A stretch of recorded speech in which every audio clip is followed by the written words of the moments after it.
So, Bill, Stephen King is one of the greatest writers and I would just say storytellers of all time. How familiar were you with his work? Were you a fan before you got involved in this project? Yeah, I think it's impossible not to be familiar with him. Um, I I knew more of his film adaptations than his novels, um, but but and then going into this, I sort of plowed through it, the novel, in 10 days, which is I guess over 100 pages a day, I think. And I really got immersed in his work and his writing, and it feels like, yeah, it's a special thing that to get to do an adaptation of someone of that stature, you know. Like you read it and you read his words and you really try to do. I really try to do his words justice in the performance as well. What was it about this opportunity that excited you, that appealed to you? I mean, the fact that the audition itself appealed to me, because I was here in LA, and I was going up for things, auditioning as you do, and most characters that you tend to go up for are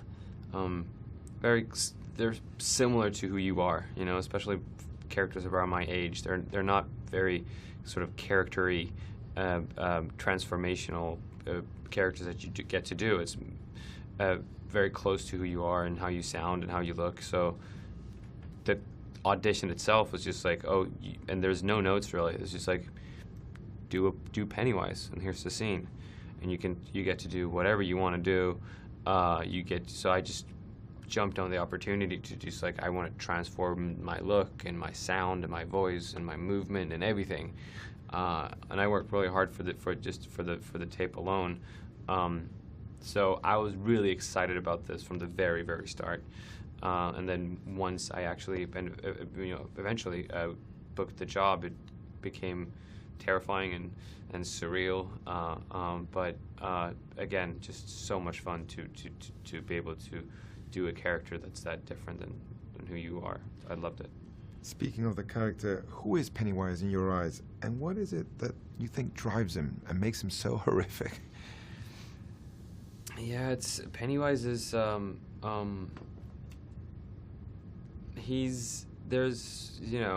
the movie, the novel is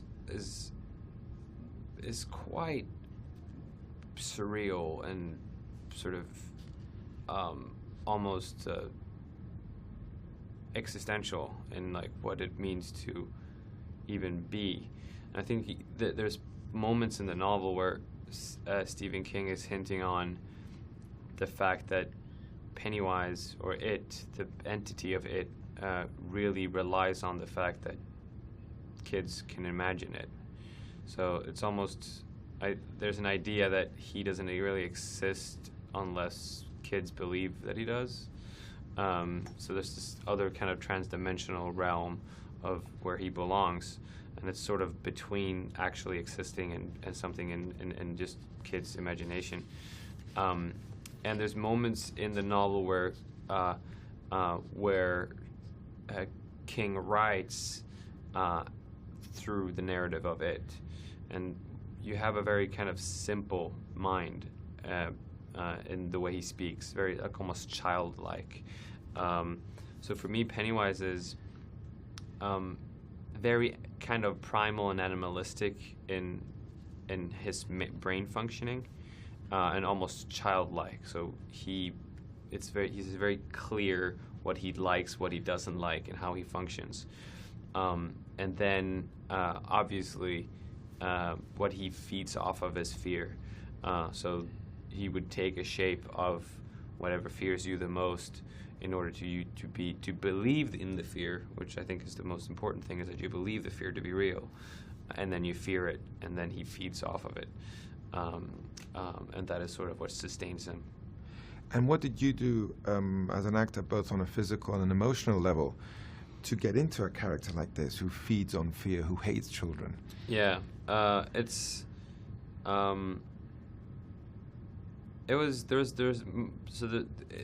was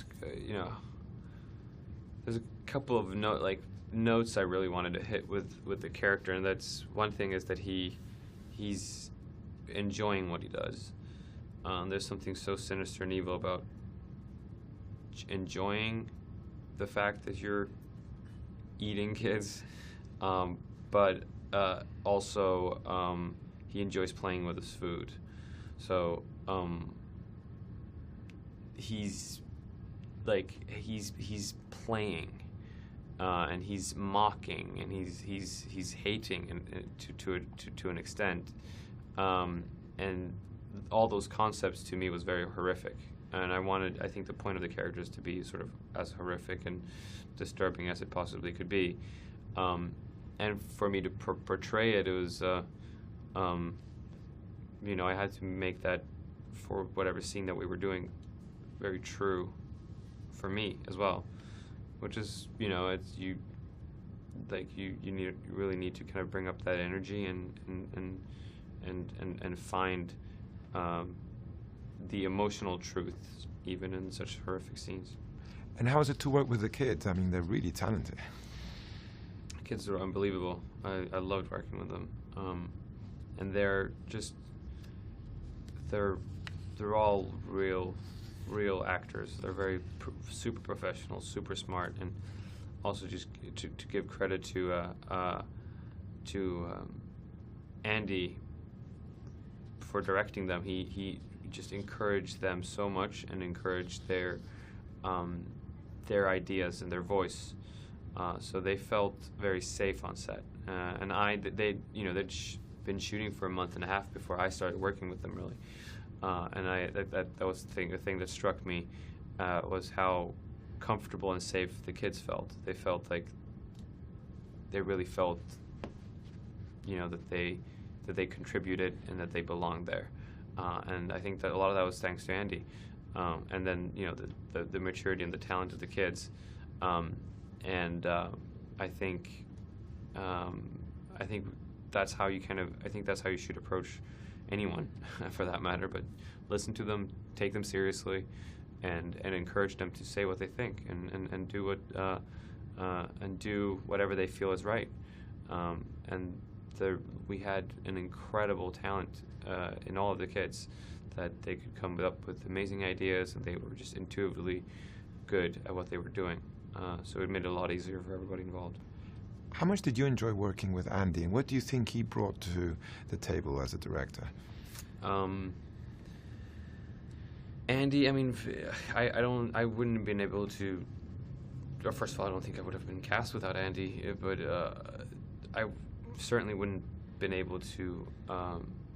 I think do it without him. He, because it's such an intense and huge undertaking, this character, in terms of the perception of it and what people think of the character from before, and how what their anticipation is for whoever's going to perform and do the character next. It's terrifying, and it was terrifying, and Andy was there believing in me, and I always I needed that external thing, because within my own self-doubt, I could always go like, well, Andy's here, he's really smart, he's really good, and he thinks you can do a good job, so don't worry too much. That really helped me, and I, through him as well, and I trusted him, and we had very similar thoughts of who the character was,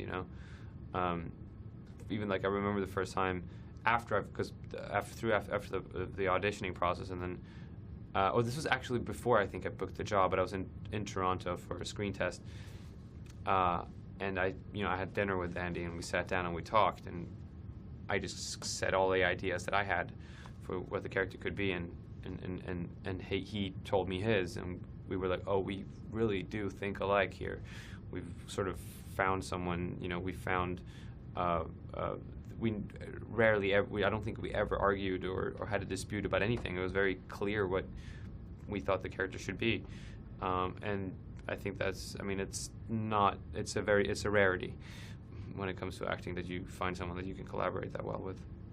Do you like the movie now that you've seen it completed? And how do you look back at the whole experience of being a part of it? I love the film. I think it's, and I can't,